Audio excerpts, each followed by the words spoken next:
Click on the subscribe button to stay updated on awesome tech yarn.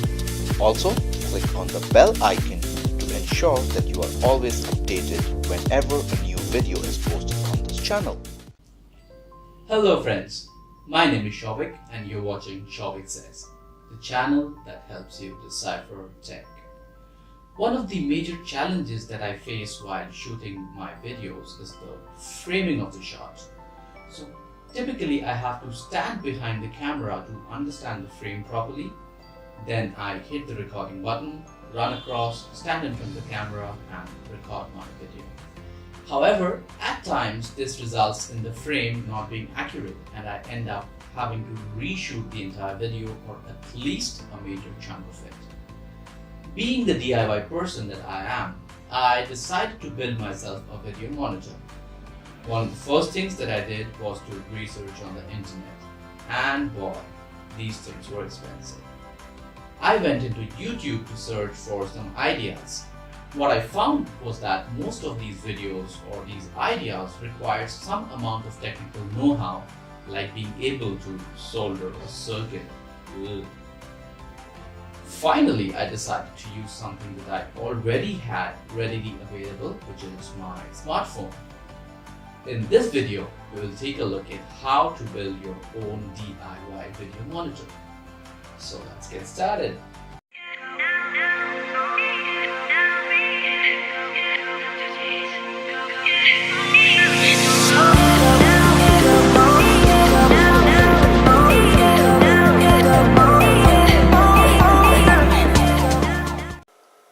Things that you will need in order to build your own DIY video monitor are as follows.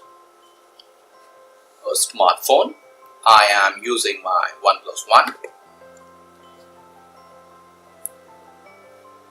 A USB cable or dongle. I'm using this one. The camera that you shoot your videos on, which is exactly the one that I'm shooting on. Let me try and show you if you can see it. That's the one, my EOS 1300D. And finally, the USB cable that came with your camera. A disclaimer is try and not to use the cables that are readily available in the market and are comparatively cheaper because they might not give you the expected results. What we are also going to use is an app by the name of DSLR controller. I already have the app installed on my phone. I'll just try and focus it a little bit. And doesn't help. So that's the app. It's called the DSLR controller and it is from a publisher by the name of Chainfire. Now note that this app is not a free app, it is a paid app. What I will also do is put a link for this particular app and all the other accessories that we have been using down in the description below so that you can go and check it out. For the sake of simplicity, I will change my camera now so that you can see exactly what I'm doing. However, my backup camera cannot shoot in full HD, so there would be a little degradation in the quality. So please bear with me. The first thing we will do is to connect the USB cable into the camera.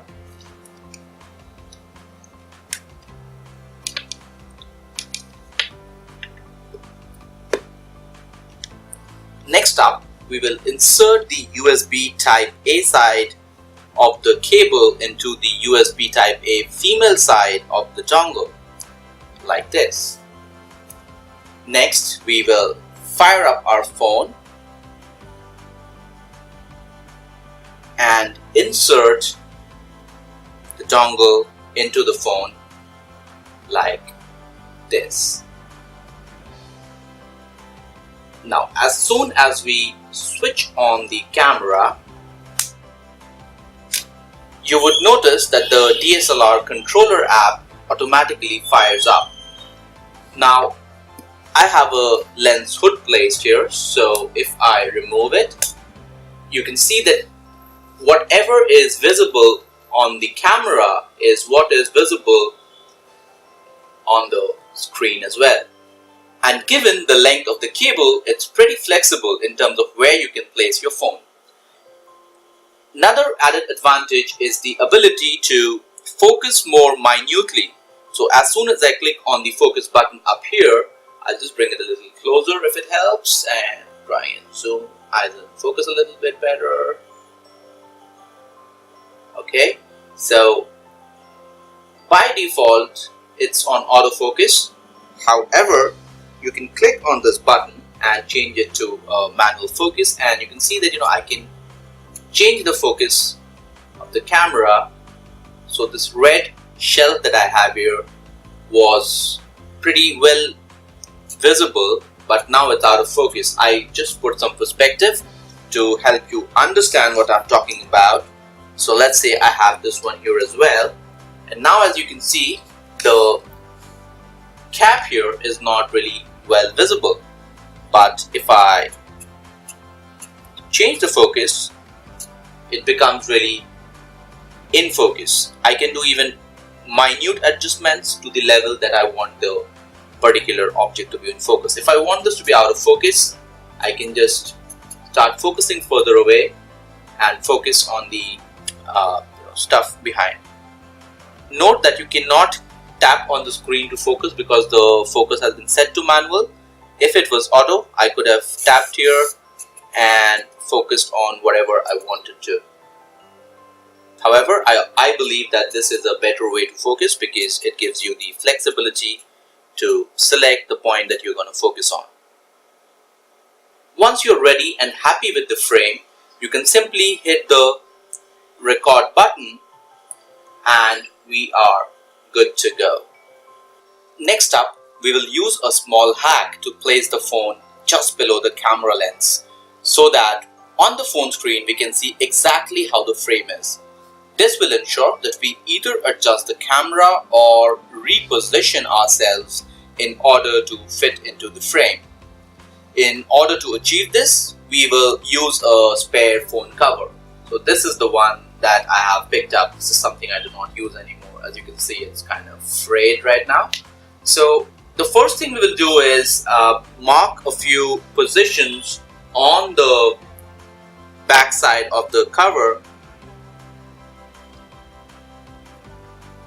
and use this trusty paper cutter to just slit through these.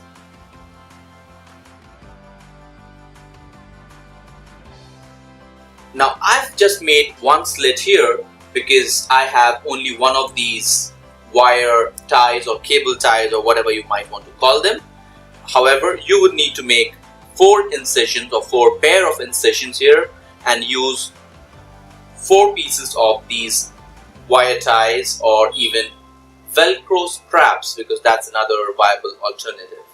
You can even use zip ties, but the problem with zip ties is that it will become more permanent and it will be fixed to your tripod permanently and it will be really difficult to kind of fold your tripod and make it will not be really portable after that. So how do I go about it? How do I use this piece of wire tie to affix it to this particular phone cover? So the first thing I'll do is, I'll just pass on this particular one end of the wire through this slit, pull it out, and then pass it out through the other slit, like so. Now you have a piece of wire that you can that's jutting out from the back side of the phone cover, and you can say this is one of your legs of the tripod. You can just place it like this and twist it around to tie it, and that is the reason why we've chosen to use 4 of these rather than maybe 2, because the phone has some weight and you would really need to ensure that this thing is really well fixed and it does not slip off or it does not fall off, causing any damage to your phone. And because of the nature of these wires, it is really thin, and I don't think it will have any impact on the phone. You can very easily place your phone inside this cover with this thing, and then you can just tie it out, and the cutouts will ensure that your USB OTG dongle fits in really well, and you can just kind of place it like this under your camera with your USB dongle jutting out from this side and the wire going into the USB cable, and that should be good enough for your DIY video monitor. What I will also do is, once I get my hands upon enough of these wire ties, I'll put in a quick video of how the final setup looks like. So friends, what did you think of our DIY video monitor? Will you be trying this for your next video? Do let us know in the comments below. If you like this video, give it a big thumbs up. If you absolutely hated it, vote it down, and please do consider subscribing to see more of such awesome content in the future. You can also connect with us through Facebook, Twitter and Google+. Link to them provided in the description down below. You guys have a good time, and I'll catch you in the next one. Bye bye.